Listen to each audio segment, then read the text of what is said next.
Hello guys, this is Shashank Singh और आज की वीडियो में हम डिस्कस करेंगे टीसीएस एनक्यूटी के क्वांटिटेटिव एप्टीट्यूड के कुछ क्वेश्चंस को। ठीक है,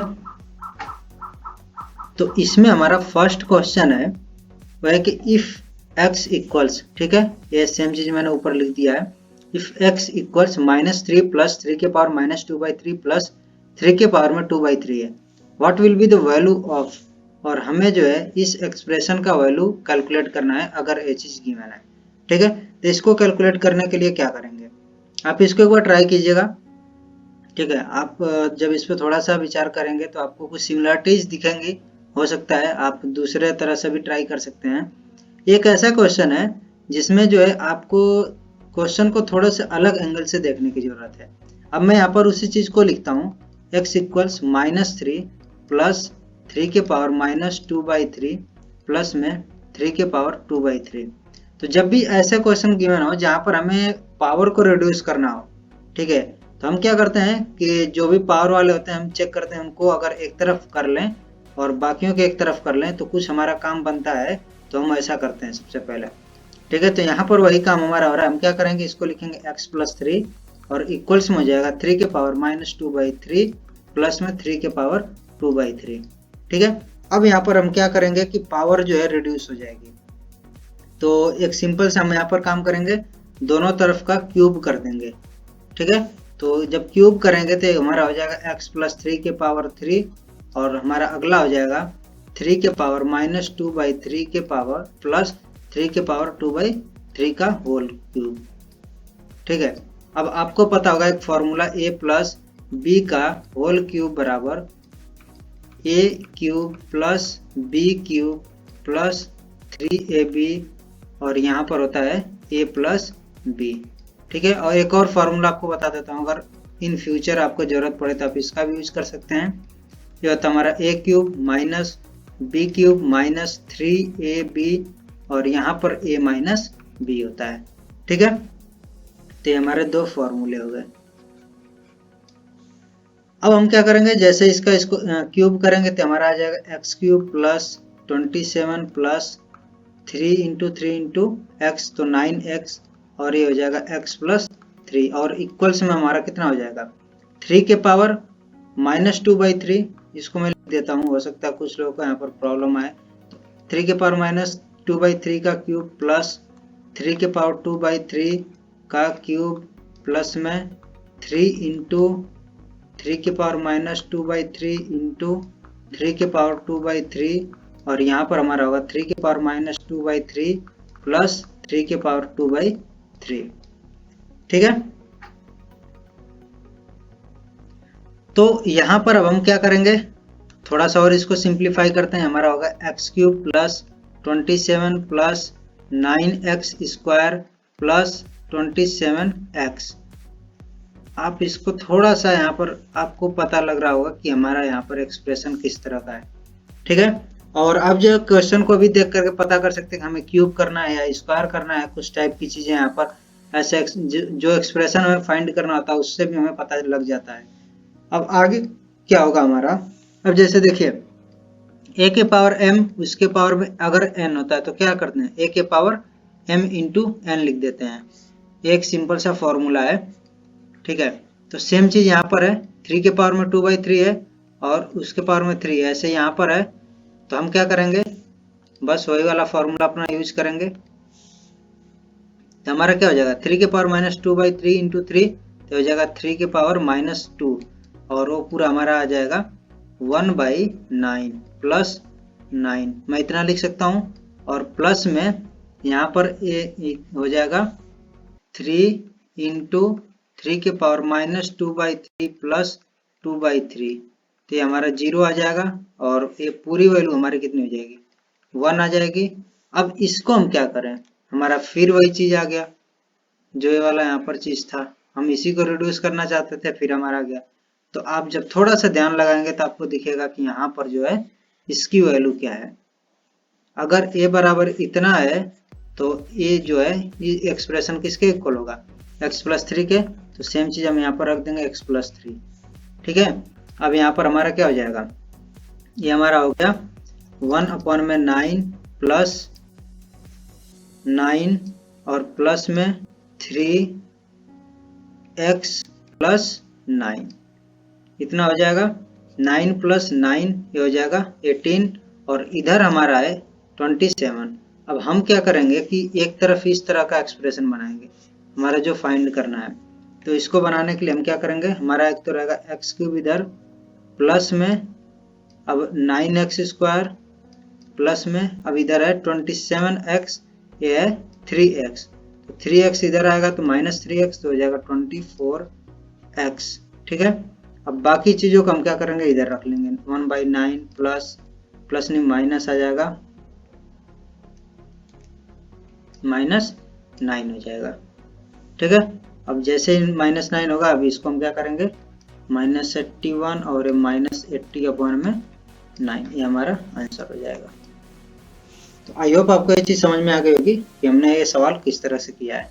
ठीक है, तो बढ़ते हैं नेक्स्ट सवाल की तरफ और इसमें हमारा है रानी purchase 5 cows and 2 horses for ₹66,000. When she sells the cows at 15% profit and the horses at 10% profit, she earns a total profit of 9,100. What is the difference between the cost price of one cow and that of one horse?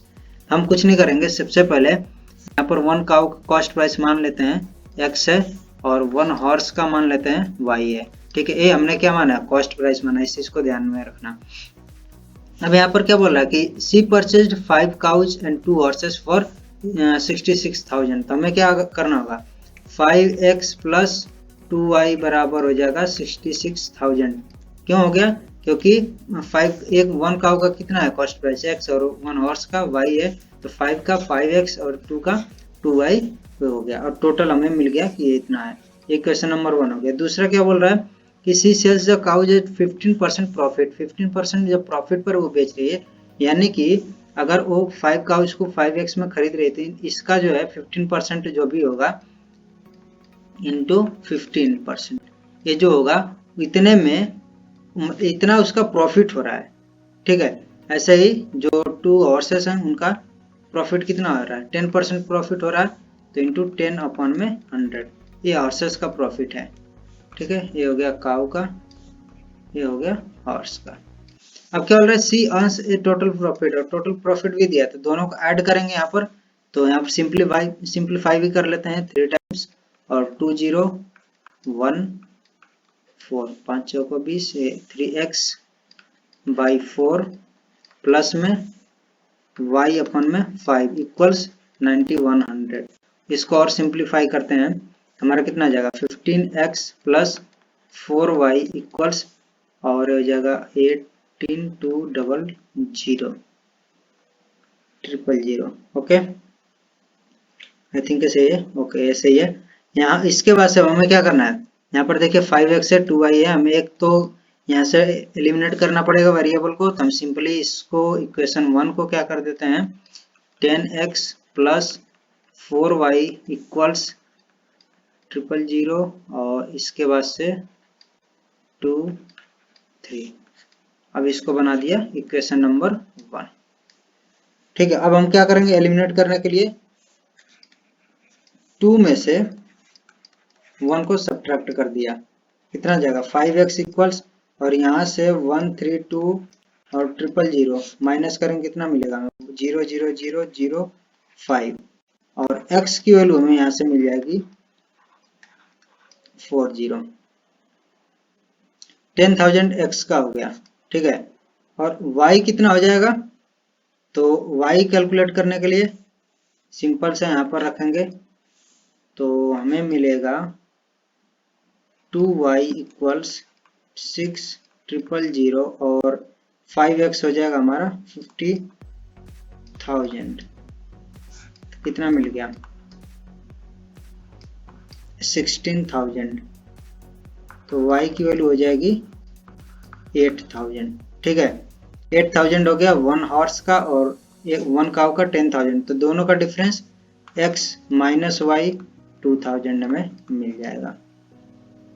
Okay, ये simple सा सवाल था। चलते हैं next सवाल की तरफ और इसमें ये थोड़ा सा मैं बोल सकता हूँ कि थोड़ा सा अच्छा सवाल है। ठीक है, अच्छा किस लिए है, देखने में तो बहुत ही सिंपल रहेगा, लेकिन जब मैं आपको एक दो अप्रोच यहाँ पर मैं डिस्कस करूंगा। सबसे पहले सवाल देख लेते हैं क्या है। तो इसमें है कि if the area of a rectangle is 1260 centimetre square and its perimeter at 146 centimetre.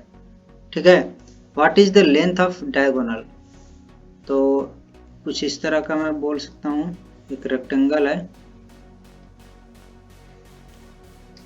Diameter को d मान लेता हूँ, ये हो गया विड्थ a, लेंथ b, ये मान लिया मैंने। ठीक है, अब यहाँ पर जो एरिया है, एरिया में क्या करूँगा, a इंटू बी इक्वल्स 1260 बोल दूंगा, इक्वेशन नंबर 1। दूसरा क्या बोलूँगा, पेरीमीटर क्या होगा, 2 इंटू ए प्लस बी इक्वल्स क्या हो जाएगा 146, इक्वेशन नंबर 2। ठीक है, अब यहाँ पर मैं आपको थोड़ा सा एक चीज बताना चाहूंगा कि जैसे पेरीमीटर का एक्चुअल में मीनिंग क्या होता है। तो पेरीमीटर का मतलब होता है कि अगर मैं कोई एक वायर लूं तो बस इसके सिंपली चारों तरफ से इसको अगर मैं कवर करूंगा, ठीक है, जो मैं पेन चला रहा हूँ, ये अगर वायर है इस तरह से चलाऊंगा तो जो लेंथ मुझे मिलेगी वो मेरी पेरीमीटर होगी। ठीक है, यानी कि लेंथ का मतलब क्या होगा कि ए वाली लेंथ जो ए है, ए वाली लेंथ हो गई, फिर ए वाली लेंथ क्या हो जाएगी, बी हो जाएगी। तो ए लेंथ कितनी होगी, जो भी वायर रहेगी, ए प्लस बी। फिर इधर अगर मैं चला तो ए प्लस बी प्लस ए हो गई लेंथ वायर की। फिर मैं चला तो क्या हो जाएगी लेंथ ए प्लस बी प्लस ए प्लस बी, यानी कि पेरीमीटर जो होगा मेरा क्या होगा, ए प्लस बी प्लस ए प्लस बी। इसी को मैं जब ऐड करता हूँ तो मेरा क्या मिलता है, 2 और ब्रैकेट में ए प्लस बी। ठीक है, तो इस तरह से हमारा फॉर्मूला आता है। और जब एरिया की आप बात करते हो तो मैं एक यहाँ पर बना करके आपको दिखाता हूँ। तो एरिया का मतलब ये होता है कि आप 2D में पूरा इस तरह से जा रहे हो, जो मैं कवर कर रहा हूँ ये चीज़ें आपकी एरिया होती है। ठीक है, तो अगर आपने इंटीग्रेशन पढ़ा हो तो उससे आप रिलेट कर सकते हैं कि हम क्या करते हैं, एक छोटी सी स्ट्रिप कट करके बाकी को यहाँ पर चला लेते हैं तो इंटू भी हो जाता है। ओके, तो ये थोड़ा सा चीज़ें थी जिनको नहीं पता होता है कि कैसे हमारा फॉर्मूला आ गया, तो इसके लिए मैंने बता दिया।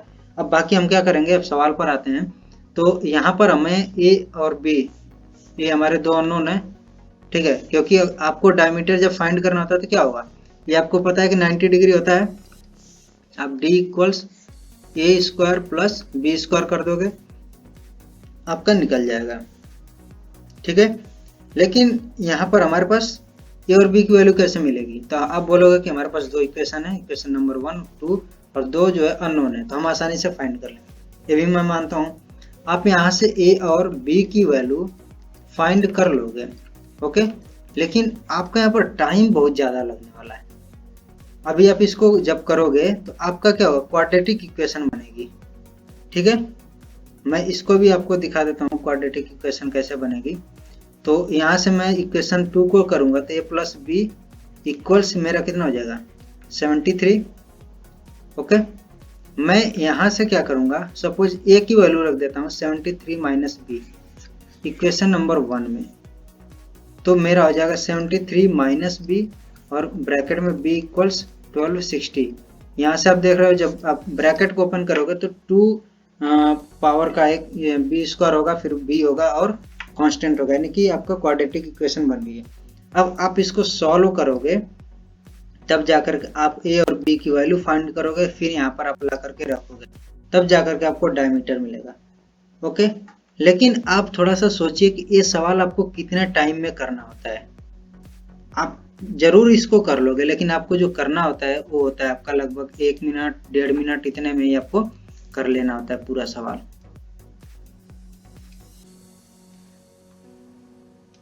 तो मैं यहाँ पर एक दूसरी अप्रोच आपसे डिस्कस करूंगा।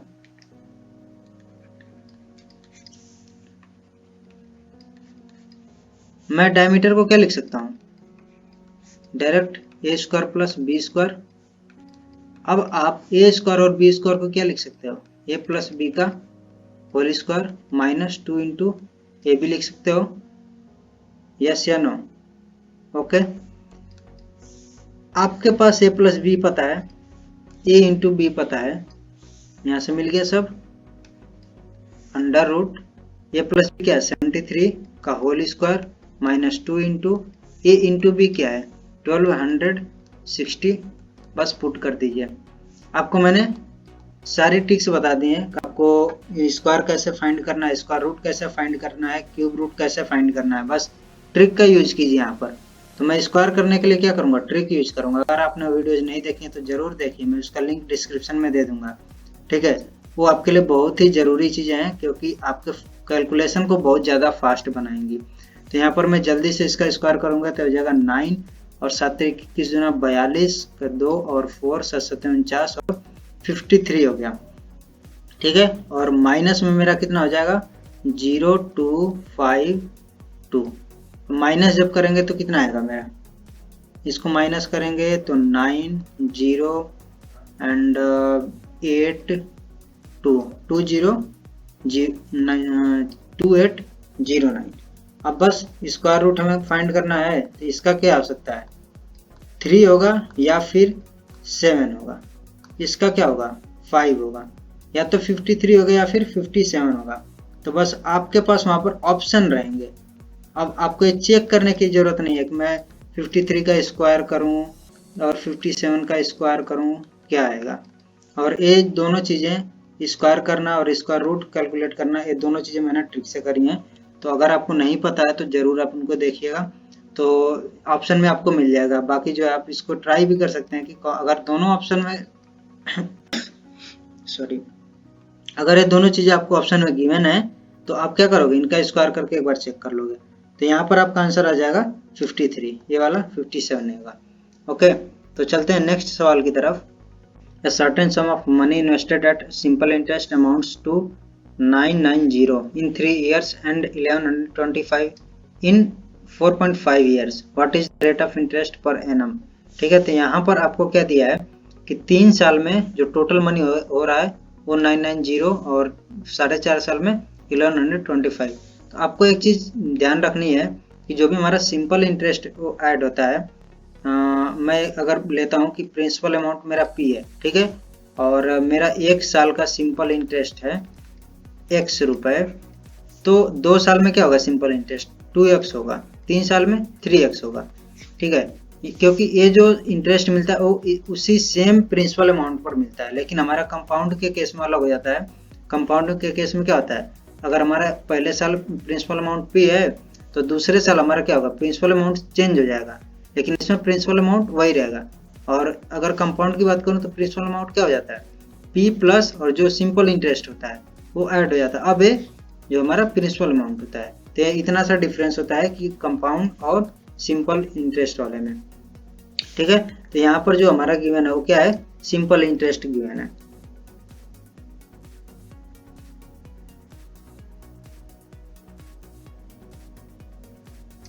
अब जो भी चीजें हमें यहाँ पर गिवन है उससे मैं एक इक्वेशन बना सकता हूँ, ठीक है। जैसे कि 3 साल में मेरा क्या हो जाएगा सिंपल इंटरेस्ट, तो मैं लिख सकता हूँ P plus 3x equals total 990, ये लिख सकता हूँ 1125। ओके, अब मैं क्या करने वाला हूँ कि ये अगर इक्वेशन नंबर 1 है, ये 2 है, तो 2 माइनस 1 कर दूंगा, और 2 माइनस 1 मैं करूंगा तो क्या होगा मेरा 1.5x इक्वल्स में मेरा हो जाएगा 125 135 मिल जाएगा मुझे। यहाँ से x की वैल्यू मुझे क्या मिली 135 0 अपन में 15 हो गया, तो 3, और यहाँ से मेरा हो जाएगा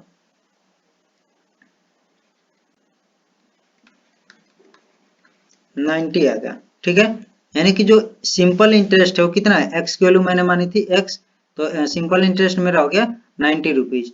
अब मैं यहाँ से p की वैल्यू भी फाइंड कर सकता हूँ, तो मुझे सबसे पहले क्या निकालना है, देखिए यहाँ पर आपका होता है सिंपल इंटरेस्ट का formula p into r into t upon में 100। तो सिंपल इंटरेस्ट अगर मैं रखता हूँ 90 equals p into R into, अब देखिए टी की वैल्यू क्या होगी मेरी 1 होगी, क्योंकि मैंने यहाँ पर सिंपल इंटरेस्ट 1 साल का रखा है, और अपन में 100 हो जाएगा।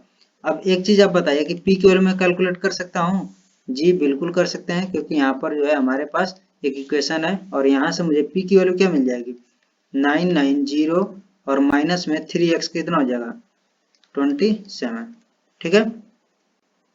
तो यहाँ से आ जाएगा मेरा 2 और 7। 720 हो गया, तो आर की वैल्यू मेरी क्या हो जाएगी 9 इंटू ये हो जाएगा, सॉरी,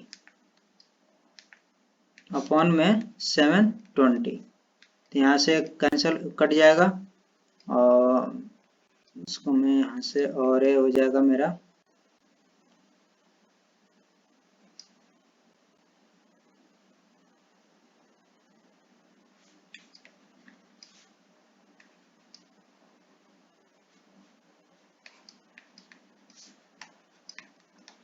25 वन में 2% आ गया मेरा जो भी इंटरेस्ट का रेट है। ठीक है, इस तरह से आ जाएगा। अब चलते हैं नेक्स्ट सवाल की तरफ। आप एक बार इसको देख लीजिए मैंने इसको कैसे सॉल्व किया है। अगर कोई इसमें डाउट रहेगा तो जरूर पूछ लीजिएगा कमेंट बॉक्स में। और नेक्स्ट सवाल हम देख लेते हैं कि क्या है। तो इसमें है कि a man can row 32 kilometre up stream and 48 kilometre down stream in 14 hours. तो यहाँ पर जो भी अप स्ट्रीम 32 किलोमीटर जा रहा है और 48 किलोमीटर डाउन स्ट्रीम जा रहा है उसमें टोटल समय कितना लग रहा है 14 hours. Also he can row 24 kilometre up stream and 40 kilometre down stream in 11 hours. ये दो हमारे यहाँ पर टाइम गिवन है। तो what is the speed of the man in still water. ठीक है, अब देखिए जैसे कि अगर मैं बात करूं कि ये एक नदी फ्लो हो रही है, ठीक है, और इधर की तरफ फ्लो हो रही है, और यहाँ पर अगर कोई बोट लेकर के आता है, ठीक है, तो अगर वो इसके जो भी हमारा स्ट्रीम है, जो रिवर की स्ट्रीम होगी उसके अगर डायरेक्शन में हो जाता है तो क्या होगा डाउन स्ट्रीम उसको बोलते हैं। ठीक है, तो अगर इस डायरेक्शन में जाएगा तो क्या होगा डाउन स्ट्रीम, और अगर वो जो है उसके अपोजिट डायरेक्शन में जाता है तो क्या होगा अप स्ट्रीम होगा। तो सबसे पहले मैं क्या मानूंगा कि स्पीड जो भी मैन की स्पीड है स्टिल वाटर में उसको मैं मान लेता हूं x है। और दूसरा मैं क्या मानूंगा कि जो भी ये रिवर की स्पीड है, ठीक है, वो कितनी है, जो पानी उसका बह रहा है वो उसकी स्पीड क्या है, तो उसको मैं y मान लेता हूँ। ठीक है, अब इससे क्या होगा कि मैं स्टिल वाटर, जब स्टिल वाटर का मतलब होता है कि एकदम शांत जल होता है उसकी बात कर रहा है। ठीक है, तो वो उस टाइम पर है जो भी आदमी अगर बोट को चलाएगा फिर जो कुछ भी करेगा क्या कैन रो, ठीक है, तो एक्स किलोमीटर पर आवर उसकी स्पीड होगी स्टिल वाटर में। लेकिन अगर वही ये जो मैं मान ले रहा हूँ कि जो नदी है वो बह रही है तो उसकी स्पीड है वाई। तो अब क्या होगा कि अगर वो जो है डाउन स्ट्रीम में जाएगा तो उसकी स्पीड क्या हो जाएगी एक्स प्लस वाई हो जाएगी। ठीक है, और अगर उसके अपोजिट में जा रहा है यानी अप स्ट्रीम में जाएगा तो क्या होगा एक्स माइनस वाई होगा। अब कुछ लोग ये भी सोचेंगे कि वाई माइनस एक्स होगा कि नहीं होगा, तो ये नहीं होगा। क्यों नहीं होगा, क्योंकि एक्स क्या है मैन की स्पीड है और वाई क्या है जो भी वाटर है उसकी स्पीड में मान रखा है मैंने। ठीक है, तो आदमी जो है ये आगे बढ़ रहा है यानी कि क्या होगी इसकी जो है एक्स वाली स्पीड ज्यादा होगी वाई से, तभी ये आगे बढ़ पाएगा। तो इसलिए हमारा एक्स माइनस वाई होगा। ओके, तो ये चीजें हमारी होगी। अब हमारे लिए क्या दे रखा है कि टाइम दे रखा है कि अगर वो जो है 32 किलोमीटर अप स्ट्रीम और 48 किलोमीटर डाउन स्ट्रीम में जाता है तो 14 किलोमीटर लगते हैं, 14 घंटे लगते हैं। तो इसके लिए मैं क्या लिख सकता हूँ सीधे यहाँ पर लिख सकता हूँ टाइम कोर्स क्या होगा मेरा डिस्टेंस अपन में स्पीड हो जाएगी। तो यहाँ से मैं क्या करूंगा मेरा खुद तो हो जाएगा 48 अपॉन में ये डाउन स्ट्रीम में जा रहा है तो हो जाएगा एक्स प्लस वाई और प्लस 32 अपॉन में एक्स माइनस वाई, और ये टोटल कितना लग रहा है 14 आवर्स। ये इक्वेशन नंबर 1 होगी। अब दूसरी इक्वेशन क्या बन जाएगी अप स्ट्रीम 24 किलोमीटर पर आवर्स है और 40 डाउन स्ट्रीम, तो 40 अपॉन में ये मेरा हो जाएगा x plus Y plus 24 upon में x minus Y equals 11 hours. ये इक्वेशन नंबर 2 हो गया।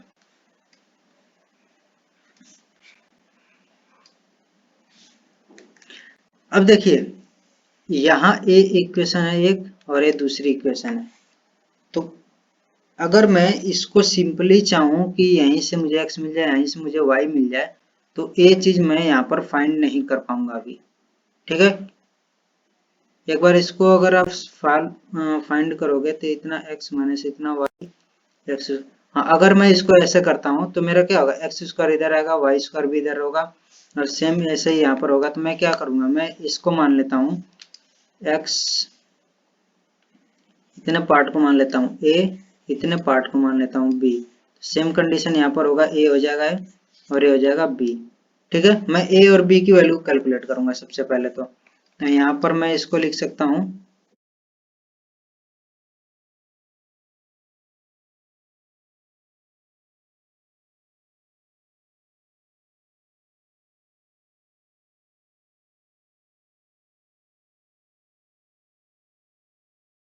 तो मैंने यहाँ पर जो है दोनों इक्वेशन को कुछ इस तरह से लिखा है।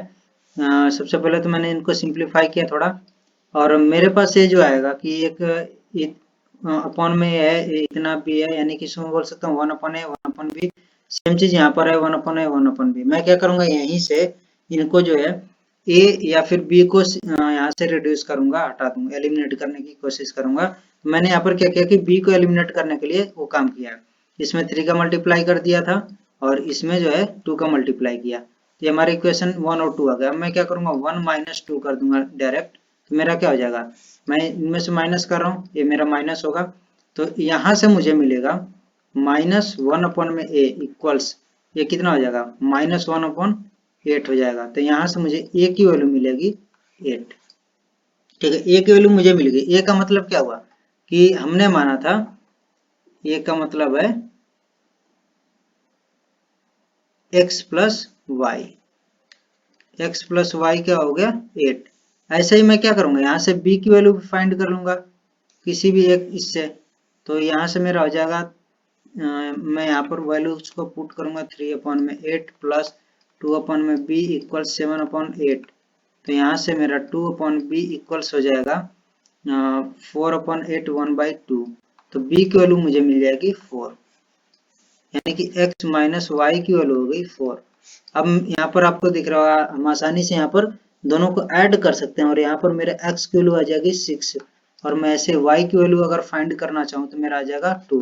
तो x मेरा क्या था कि जो भी मैन है उसकी स्टिल वाटर में क्या स्पीड होगी, तो मेरा x हो जाएगा 6 किलोमीटर पर आवर। ठीक है, और अगर ये पूछता कि जो भी वो रिवर है उसकी जो भी स्पीड है वो क्या होगी, तो मेरी हो जाएगी 2 किलोमीटर पर आवर, जो कि y है, मैंने यहाँ पर मान रखा था। ओके, तो अब चलते हैं नेक्स्ट सवाल की तरफ, और ये सवाल हमारा है कि a student travelled from his village to the school at the rate of 20 km per hour and walked back at the rate of 15 km per hour. If the whole journey take 1 hour 24 minutes, the distance of school from his village. तो यहाँ पर देखिए, आप सबसे पहले आपको इनकी unit भी देखनी है, और यहाँ पर क्या दे रखा है 1 आवर 24 मिनट। तो 1 आवर 24 मिनट को आप आवर में कन्वर्ट करोगे तो क्या होगा, 1 आवर प्लस 24 अपॉन में 60, ये आवर हो गया। अब यहाँ पर क्या आ जाएगा 1 आवर, और या फिर आप क्या कर सकते हो, दूसरी चीज है कि आप ऐसे ना करके डायरेक्ट इनको जो है 1 आवर को 60 मिनट और प्लस में 24 मिनट, तुम्हारा कितना आ जाएगा 84, और अपॉन में अगर 60 करोगे तो यह हमें मिल जाएगा आवर कितना हो जाएगा। ठीक है, तो इस तरह से भी हम आवर फाइंड कर सकते हैं, और ये हमारा इतना हो गया। अब देखिए क्या होगा, यहाँ पर हम डिवाइड कर लेंगे, और डिवाइड करेंगे तो सबसे पहले 12×5 = 7, 7/5 आवर हो गया। ठीक है, और अब देखिए, मैं अगर कुछ इस तरह की कंडीशन होती है कि स्टूडेंट ट्रेवल फ्रॉम विलेज, ये विलेज है और ये स्कूल है, तो ये जो है x किलोमीटर गया और फिर x वापस भी आया।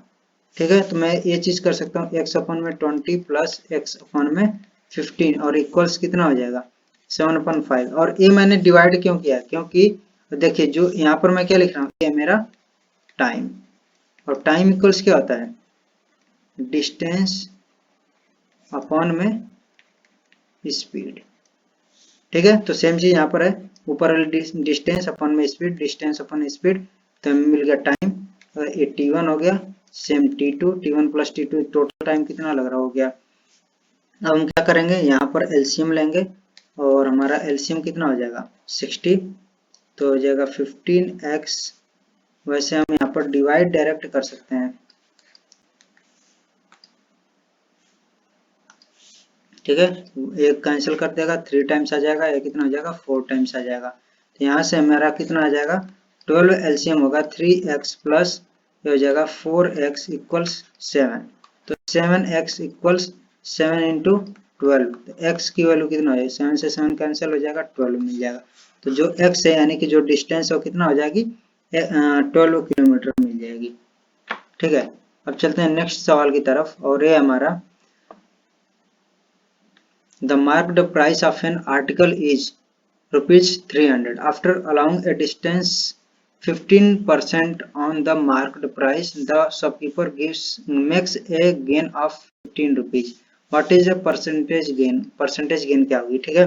तो मार्क्ड प्राइस क्या है 300 है, और इस पर बोल रहा है कि 15% का डिस्काउंट दे रहा है, तो अब वो कितने में बेच रहा है, तो -300 इंटू 15%, ठीक है। अब इतने जो भी रुपए आएंगे उतने में वो सेल कर रहा है उसको, इसको मैं यहाँ पर सिंपलीफाई करूंगा तो क्या आ जाएगा, सॉरी इसको मैं काटने की जरूरत नहीं है, 00 और 45, तो हमारा आ जाएगा 255 रुपीज, इतने में वो सेल कर रहा है, ये हो गया सेलिंग प्राइस, ठीक है। अब क्या बोल रहा है गेन कितना कर रहा है 15 रुपए का, तो इसमें से मैं माइनस कर दूंगा तो मेरा मिल जाएगा कॉस्ट प्राइस, ठीक है 240 रुपीज। तो परसेंटेज गेन क्या हो जाएगा, प्रॉफिट अपॉन में जो भी कॉस्ट प्राइस है इंटू 100, ये होता है फॉर्मूला। प्रॉफिट कितना है 15 रुपीज का, कॉस्ट प्राइस है 240 का, इंटू 100, 0 से 0 कैंसिल, ठीक है। और ये हो जाएगा हमारा 12 और ये 5, 25 अपॉन में 4%, हमारा आंसर हो जाएगा। ये हो जाएगा हमारा उसका गेन परसेंटेज क्या है। ओके, तो आई होप ये चीजें आपको अच्छे से समझ में आ गई हैं, और नेक्स्ट वीडियोज में हम कुछ और भी इंटरेस्टिंग ऐसे ही सवालों को देखेंगे, और मैं यहाँ पर अपने चैनल पर कोडिंग के सवाल को भी डिस्कस करता रहता हूँ, तो अगर आप चैनल पर नए तो चैनल को जरूर सब्सक्राइब कर देना, और आप जो है प्लेलिस्ट में जाकर के और भी वीडियोज को देख सकते हैं, जहाँ पर आपको कोडिंग के क्वेश्चन मिल जाएंगे, क्वांट के क्वेश्चन को मिलेंगे। Okay, so thank you guys, thank you so much for watching this video, और मिलते हैं नेक्स्ट वीडियो में।